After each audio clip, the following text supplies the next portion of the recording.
dire straits right now for MVP. They are down 0-2. Now they have 2 Protoss players to rely on. First seed will be up against Classic here. And let's talk about Classic stats, man. 33-22, 13-11. One of the core Protosses for SKT, but not a flashy one and not the best one. Yeah, definitely have to agree with that one. He's definitely not very flashy, but he's pretty solid overall. He was doing very well at one time. He won a GSL over Sue, his teammate, and then he kind of fell off. He went into a bit of a slump, but he's slowly crawling his way back, and he looks pretty determined today. Yeah, he does. Meditating here for just a moment. Now, it's Seed on the other side of things. This is his very first Pro League match. Played a little bit of GSTL and has, of course, a lot of experience in individual leagues. And was a very famous player, actually, for being one of the first players to use a hallucinated unit, actually, to trick his opponent. He faked an Immortal Bust on Shattered Temple and hit an Nexus. That's how long ago I'm talking about. That's why I said it was Seed-esque, what we saw earlier with those hallucinated Stalkers from SOS. We don't see things like that too often, but he was called in Korea the Illusionist Protoss because his name also kind of looks like Illusionist in Korean. Yeah, really cool play out of that guy. Hoping he comes back and makes a name for himself here. He's MVP's last hope. And that he is. He needs a win here. Let's see if he can do it.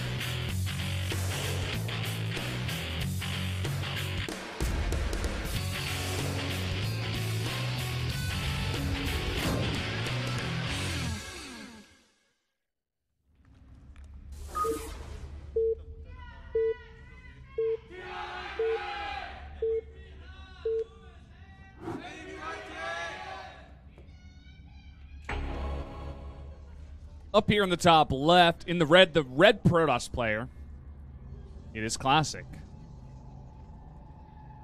And following in Rain's footsteps. And to the bottom right in blue, it's Seed, former FX Open player. Now on MVP. Foxtrot Labs will be our 4th map. Or excuse me, our 3rd map, not 4th. Sorry, it says match 4 there, so you're like, Yeah, that threw me off a little bit. I was like, no, this can't be. So, obviously, cross spawns is the way of things on this map, and 3rd bases for PvP, definitely how do I put this? Feasible, but not something that we'll necessarily see. It's something that we don't see that often in PvP these days in general. Usually the game's decided on 2 base, and the 3rd base on this map can be a bit awkward for PvP, so let's just wait and see how this one plays out first. The faster gate here coming up for Classic. Yep, looks like he threw that down on 12, wants to get it out a little bit faster. Not rushed here, but just slightly faster. Seed going out for the scout, whereas Classic decides not to scout at all. Wants to be careful of proxies, and that's actually not going towards Classic's space. Let's see what he's got planned here. Double gas coming up. Could be a very early probe sent out to make proxy Stargate. Could definitely be. I mean, it's going up towards that top right side. Very good to hide a Stargate up there, in the corner. Yep, and I think that's what we're going to see. Could also be hidden DTs, but I think if you're going to hide DTs, you're probably not going to put it here where your opponent's going to possibly check for a Stargate anyways. But his core is pretty late, as you guys can see, so the Stargate's not going to be too early. Ooh. Classic himself doing another proxy over here. A bit closer, actually, by ground here, so we're definitely going to have to wait and see what he decides to go for here. He does have both of his gases. He's actually going to have his Stargate first, too, because of his core timing. But the build in general, I think, is just better for Classic. It's crisper. It lines up a lot better. Just look at these timings. Identical ideas, basically, both of these builds go to the same end, but the way that we see Classic doing is just much more efficient, and it's in a better location. And it is going to be DT, so I spoke too soon. But you are correct about him sending that probe out a little bit too early. He was just kind of sitting there for a while. Not as crisp as Classic here. But we're going to have to see what happens here exactly, because with that Stargate, it is going to be hard to get some detection. And usually with that hidden Twilight Council as well, could definitely be DTs here. Yeah, the Stargate will be able to grant detection if he can get the Oracle home in time. He might also make a safety robotics. We see that a lot. This probe further indicates that we're almost 100% going to see Dark Shrine because he stayed. And there it is on the production tab. Seed with the Gambit opening here in MVP's darkest hour in a PvP. Yeah, wow. He's putting the fate of his team and himself in this game on a proxy DT Dark Shrine here. So he might just die to Oracle harass before this even happens. That Mothership Core does not have enough energy just yet. This is a very fast Oracle, and I think it's actually going to get a lot of kills. There's nothing in this main base. He has no units. This might just end the game. Look at how many probes he's going to lose and how little resources he's going to have to make DTs.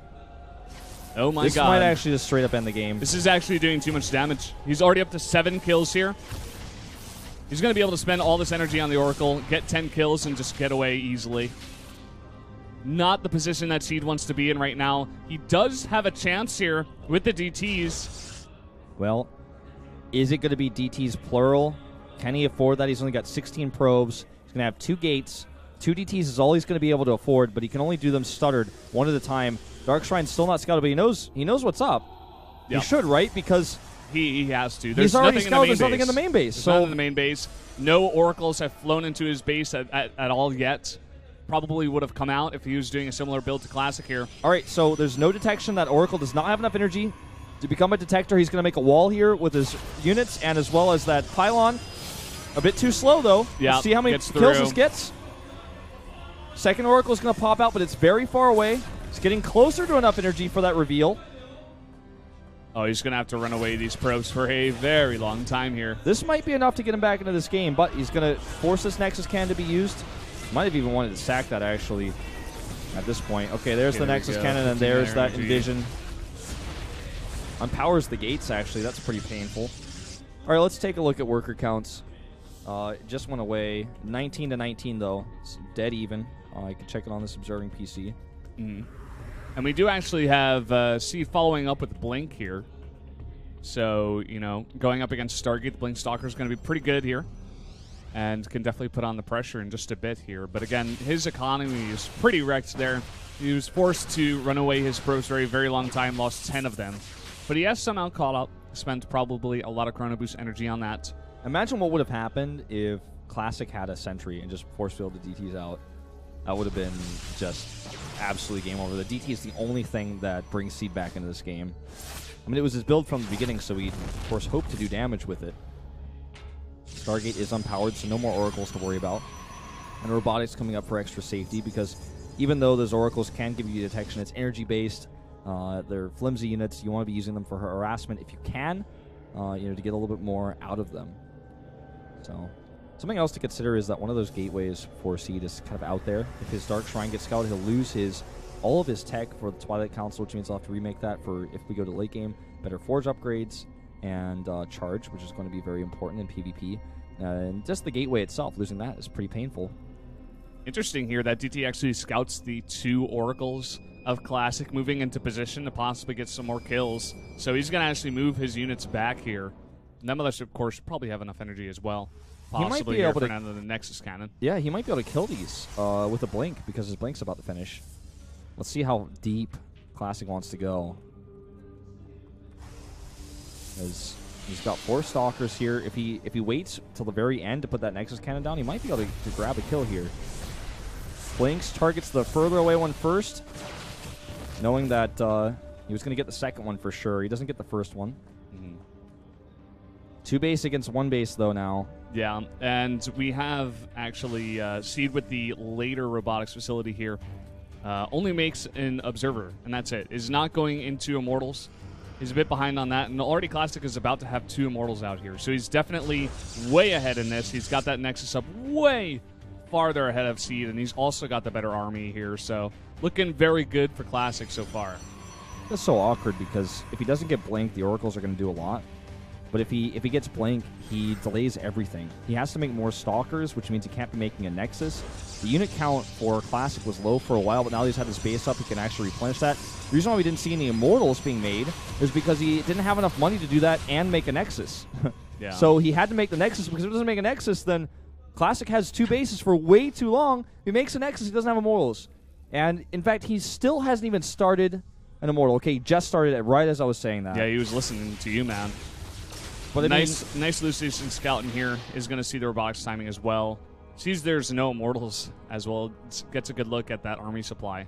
This is just kind of a numbers game, right? It's not like he should have been making Immortals earlier. He just couldn't afford to. To catch 22 when you're this far behind. He's 20 supply behind now. These Oracles just give Seed so much control, Classic so much control over Seed. Even able to get 2 more kills here, somehow squeezing that through. This guy's got 6 kills, the other guy probably at around 10 or 11. And that's just way too much damage to do in a mirror matchup. It's putting Classic way far ahead here. 15 Harvesters killed by Oracles versus only 7 by the DTs. To put it in perspective for you guys, in just straight up numbers, I'm crunching them out here. The Seed with 4 probes queued up. Sad guy here with no probes. Yeah. Look at all the gas he has that he's not going to be able to spend because he doesn't have minerals to go along with it. Look at the difference in resources at the top, where it's normally at the top right, at the bottom middle, because I'm looking at my observing PC. Look at the difference in minerals. That's always being shown there. That's important because gas can only be spent in tandem with minerals. Yep, very true.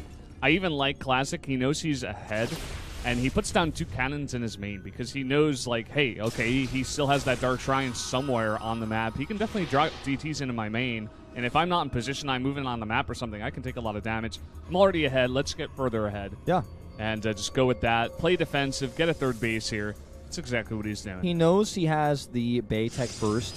He also knows he has the healthier Immortal count. Why not take a 3rd base and go double Robo Colossi? Double Robo Colossi is going to be something that Seed will never be able to compete to with his economy that's basically on crutches here, struggling to be enough for him to hit production cycles.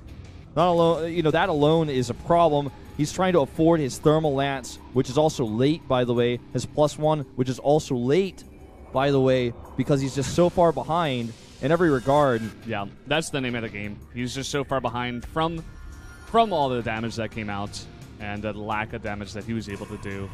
There's no way for Seed to pressure that 3rd base. As soon as he finds out about it, he's going to be so sad. He's going to have to accept that it's there. And I guess the only thing that Seed can hope for, and this is sometimes what happens in PvP, is to hope that they can both max out and he can win the fight when they're eventually going to catch up, or they're eventually going to end up on the same terms, because in PvP, you build this death ball, and eventually, if your opponent can't kill you before you get yours, you're finally back on the same page when it comes to supply. Then it becomes about positioning, of course, compositions, upgrades. But attacking that 3rd base is not going to be something he's going to be able to do anytime soon. Taking his own 3rd base presents a risk, because if Classic scouts that, which he's been consistently scouting with these hallucinations, then he might just move out and kill it because he's got the better army already. Yeah. I mean, what can you do at this point for Seed? It's the matchup of PvP. There's always hallucinations flying around. Classic's also got a bunch of Oracles flying around, and they can scout every base. You can't hide a Nexus on this map. It's just not going to happen, but that would be like one of the only ways that Seed could even come back at this point. So I think Classic's just waiting, like you said, just getting that huge army, and he's going to push across here eventually. He wants to hit an aggressive timing where he has either max out before his opponent, or he scouts with these hallucinations, he scouts these oracles, and he says, you know what, I have just the critical amount of Colossi to just kill you right here, right now. Either hit some sort of timing like that, or just wait for the 3rd base and then go and smash it. It's getting close, man. He's going up to 6 Colossi now. +2 is about to finish with charge. I think he may just go on this time in here. I think you're right. He's adding gates now. All that Seed can do is turtle and cross his fingers and take a perfect engagement. Actually, he's going to have to take a better than perfect engagement here. He's going to have to take a perfect engagement. He's going to have to play absolutely at his best. And Classic is going to have to make mistakes with his micro for him to win a fight at this point. If he can turtle, if for some reason Classic does not attack and they both get to that max out supply, if he can harass a little bit, he's got a small squad of Stalkers here. He's trying to get something done. He doesn't have a Warp Prism on the map. That might be something that could turn this around. But it's too late now to start thinking about that because here comes that push. That's the exact timing you were talking about.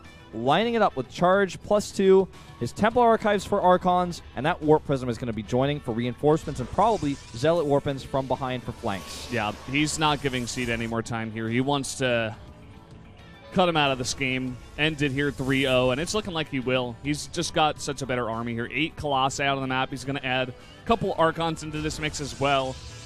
And just looking at basic armies here, Classic's definitely in a good position. If Seed, I feel like the only way you can win this game at this point is if Classic makes a big mistake, like, you know, move commanding his Colossi in or something, and Seed able to get good shots with his Immortals. I mean, he does have 2 more than Classic does.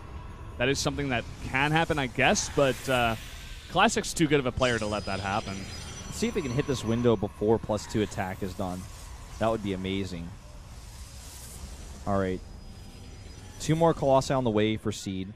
And fanning your Colossi out as the attacker is always a challenge. You know, your opponent should be able to get himself in a better position, but in this case, maybe not. Seed a bit slow to react here, gets Time Warp. One of his Colossi gets a bit isolated and falls here. And again, the fanning, much better, and he's even going to drop some Zealots in, Bulldog style here on the back of the army, draw a lot of that DPS back. This Nexus has already eaten so much damage, and Classic just with a much larger army, and that huge Zealot Warp, and again, coming from behind, and that is going to be lights out here, it looks like, for MVP. This War of the Worlds seems to be over, Valdez, as that Archon leads the charge. Way too much DPS. The Warp Prism is alive, so we can actually reinforce right on top of this army. Those 2 Colossi for Seed come out way too late, and that's all she wrote, I think. Yeah, man. This is actually just the ending of a game that ended long ago. GG. Classic able to sweep it up here, pick up the pieces for SK Telecom, and we got 2 3-0s today, man. 2 smashes in it. You know what? Yesterday I expected maybe that we'd see some 3-0s. Today I expected to see the longer games, and we just did not see that. We just did not. It's all switching around here at Pro League. You know, says, I really like what you said there at the end. Is it was a game he ended that was already over. It was like I read the spoiler, you know, of how the book ends, and I was still finishing the book because I wanted to know exactly how he died. Yeah. And that's what I was watching right there. Like, it's like, well, how did Seed die? Well, that +2 finished. He got a Warp Prism behind the army. He had the better positioning with his Colossi. He had more Colossi, and that's how he died. But the spoiler was that his DTs didn't do enough damage. The Oracles kept killing his probes. So we already knew that he was going to die in the end. Yeah. Classic was just one step ahead of him the entire game on pretty much every point. Upgrades, Colossi, I mean, bases, just everything. He had everything ahead. I guess, you know, maybe not the Templar Archives, but at that point it didn't really matter. He was able to get that anyway and get a huge amount of, Archons, because he had 3 bases, 6 gases. He was, like, just so far ahead, and he's able to close it out there. So well done by him. Wins his first game. Good for his confidence, probably. Yeah, you know, the only things I could say that maybe Seed could have tried, which might have actually put him further behind if it didn't work out, would be to try some Warp Prism harass. There were those 2 cannons that you talked about that Classic made for safety, so DT harassment probably going to be a no-no. Zealot harassment going to be all that much harder. Let's talk about our results. Dark, your man, he gets a quick win over Marine King, crushing him there in that first game. And then Innovation, he falls behind, but finishes strong against Center.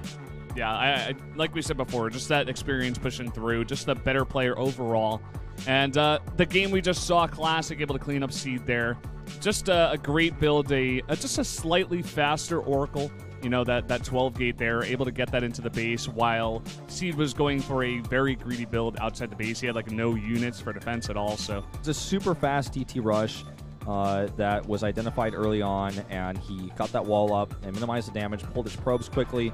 Yeah. And his build was just crisper. It was a more standard build. And like, if you look at what Seed did, you know, he rushed out that Twilight Council right away after the Cybernetics Core, so the Mothership was very late. It did not have the energy there to ward off the Oracle, and that's what allowed him to do so much damage. Yeah, he had not even a single Stalker. He had only the one gate. The second gate was in the was super far away. So the first Stalker pops out, but already the damage has been done. The Oracle leaves, goes back home for detection. Then there's a second Oracle. He keeps harassing, gets that Nexus up. Just, you know, a very risky build by Seed, and oftentimes risks do not pay off, especially in Pro League.